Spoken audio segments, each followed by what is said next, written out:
الو. ازاي حضرتك عامل ايه؟ الحمد لله والله. حضرتك احنا جمعيه بنساعد الانسان اللي محتاج عضو واللي محتاج فلوس. حضرتك انسان؟ طبعا انسان. لما هكون بتكلم حمار.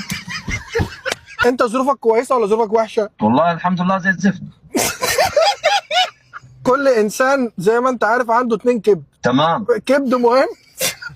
هو بيصدق ليه؟ كبد مش مهم. لسه شاريين كبد من اسبوع ب 200,000 جنيه. فانت حضرتك منين؟ من سوهاج. الكبد بتاع حضرتك هيعمل 50,000 بس مش 200. ليش معنى يعني نعمل 50,000؟ اللي احنا خدنا منه الكبد راجل كان اسكندراني. حضرتك عارف الكبد الاسكندراني؟ يعني ده كده عايز افهم ايه الفرق بين الكبد الاسكندراني والكبد السوهاجي؟ ما كله خلقه ربنا. الكبد الاسكندراني معاه سلطه وطحين. انت هتهرج.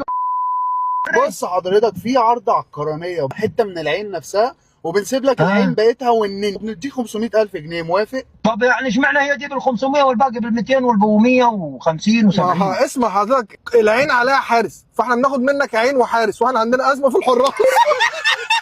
وليه يا باشا احنا يعني بناخد وبندي معاك، وده عرض وطلب. عرض ايه وطلب ايه؟ ده انتوا شويه نصابين، ده اقل عضو ب1,000,000 جنيه. ليه يا عم عضو مجلس الشعب؟